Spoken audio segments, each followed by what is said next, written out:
this video, we're going to put it all together. What happens if you're just presented with a series and it's not from a particular section giving you guidance on which type of method you want to use? How do you figure out how to show whether it is convergent or divergent?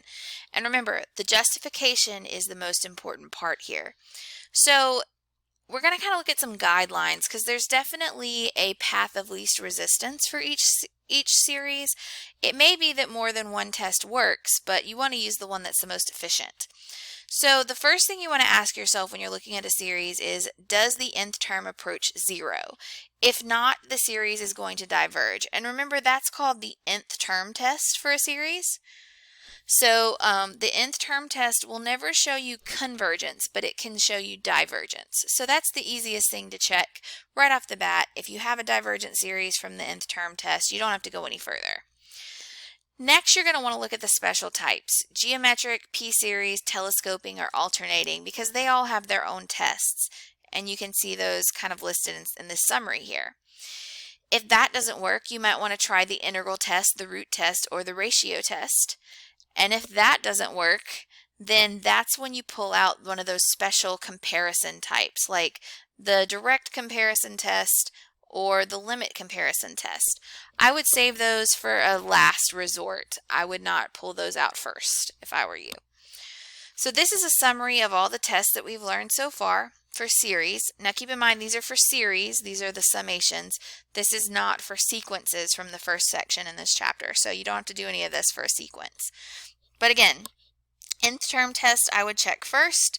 Then I would check and see if it's one of these special types. And if that doesn't work, I would go to these 3 tests and then save this one for last. So this kind of summarizes it for you, and this is a great thing to, if you print nothing else from the notes, at least print this, because this is a good summary if you're going through and you just need a quick reference. So I'm going to go through this process with this one. I'm trying to determine the convergence or divergence of this series, and I'm going to identify any tests that I used along the way. Now with this one, I would probably go through and check and see what the limit of 5 of this whole thing is. And the limit as n approaches infinity of this does give me a 0, so I can't rule out convergence right away. I've got to try something else. So I'm going to look at my 4 types, and I do see that this looks like an alternating series because we have this -1 to the n plus 1 power. So remember, with the alternating series test, we need to show that the limit as n approaches infinity of everything that's not this part, so 5 over n, is equal to 0. And this is because it's a number over something approaching infinity, so this is 0. And then we need to show that a sub n is decreasing. So the way that I show that can either be writing it as a function, or I can compare the terms. So starting with n being less than n plus 1 means 1 over n plus 1 is going to be less than 1 over n, and then multiplying both sides by 5. So this would give me a sub n plus 1 is less than the term before it, so we do have that it is decreasing. So by the alternate series test, this converges. And the next question is it absolute or conditional? Well, if you were to take the absolute value of this thing, you would get 5 times 1 over n, because the -1 wouldn't matter. And this would be 5 times the sum from 1 to infinity of 1 over n. And we know that this is harmonic and it diverges. So since the absolute value diverges, the convergence is conditional. So you can go one step further and tell whether the convergence is conditional or absolute by checking the absolute value. Again, for this one, I'm just going to check and make sure, yeah, if I take the limit as n approaches infinity of this, I get a number over infinity. So that goes to 0, so we can't rule anything out there. So I'm going to take a look at what I've got, and I notice that I have n times the square root of n. So I could actually write this as the sum from 1 to infinity of 3 times 1 over n to the 3 halves. I'm bringing the 3 out front, and I'm combining this 1 plus 1 half into 3 halves.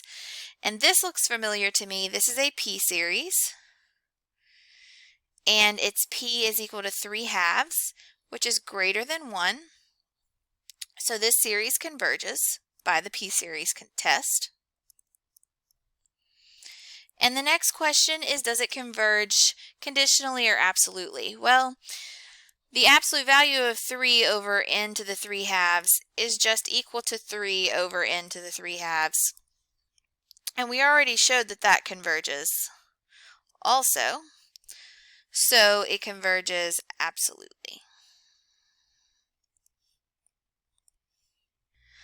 All right, let's take a look at this one. I don't know about the limit as n approaches infinity, so I'm not going to take a look at that just yet.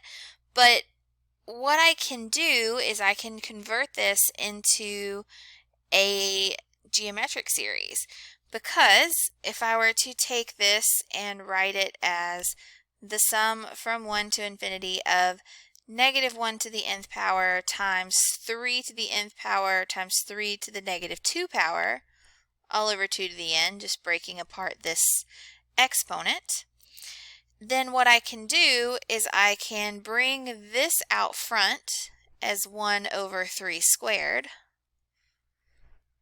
And everything that's under an n I can put under the same umbrella and make that negative 3 halves to the nth power. So this becomes an alternating geometric series where the absolute value of r is the absolute value of negative 3 halves, which is greater than 1 because it's going to be a positive 3 halves. So this diverges, and the test we used is the geometric series test. Now, if you didn't see this, you could absolutely use something like the ratio test. Maybe even the root test would work here. That one might be a little tricky because of that -2, but the ratio test would definitely work for this one. So if you don't see it through this method, try another test.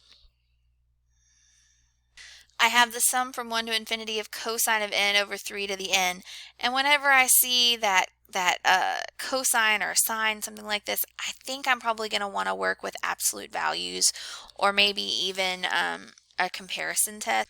The limit as n approaches infinity on this one's a little tricky because you have this cosine of n that doesn't really approach, it doesn't really approach infinity over infinity. You can't use L'Hopital's rule, but this is something that's bounded, and this is something that's going to be growing infinitely large. So it is going to be approaching 0 eventually. So we can't use the nth term test to rule anything out. So what I'm going to do is play around with the absolute value and see what I find. So I know that the absolute value of cosine of n is less than or equal to 1 because the cosine looks like this, and it just kind of oscillates back and forth between -1 and +1. So I know it's got to be bounded by that. And so what that means then is the absolute value of cosine of n divided by 3 to the nth power has to be less than or equal to 1 divided by 3 to the nth power. Because 3 to the nth power is positive, so we can put it inside the absolute value, and I'm just dividing both sides by the same thing. Now what's interesting about this is I can write this as 1/3 to the nth power, okay? And I know that this series is a convergent geometric series.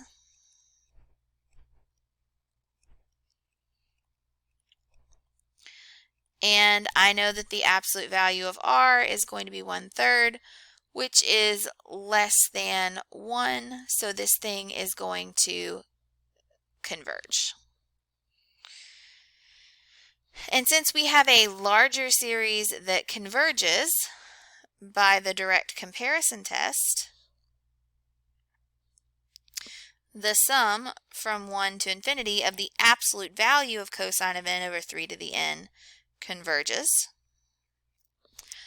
So the original series, cosine of n over 3 to the n, we can say converges Absolutely. Because we started with the absolute value.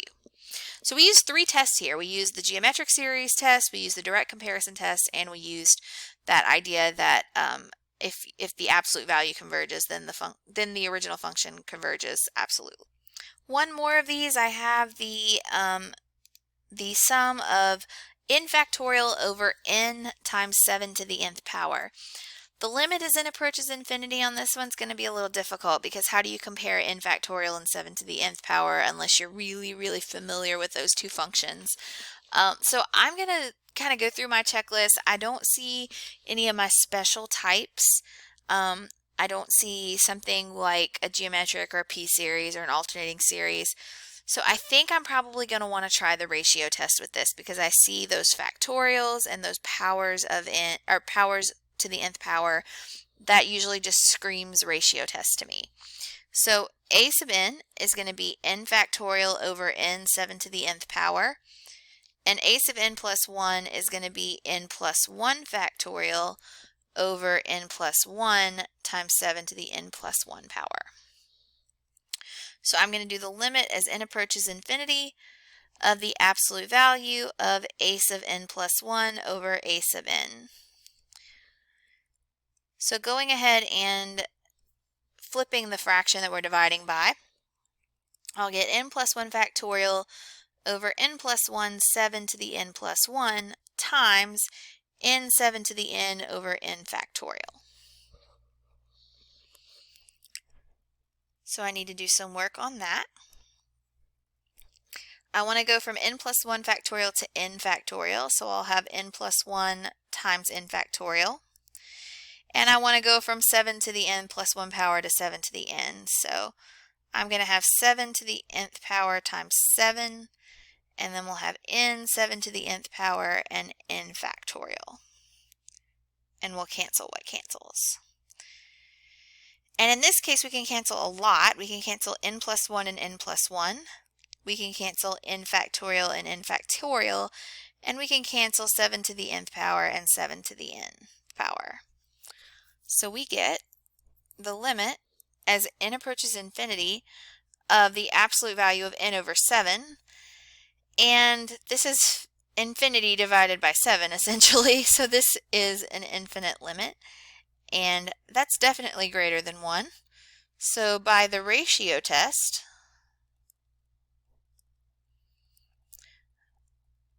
this sum, this series, diverges. So there you have it. This is the summary of the tests that you've used so far. These are all the ones that we're going to get for this course. We'll be doing work with something a little bit different in the remaining sections of this chapter. So, so if you want to start learning your tests now, this is the summary. This is pretty much all of them.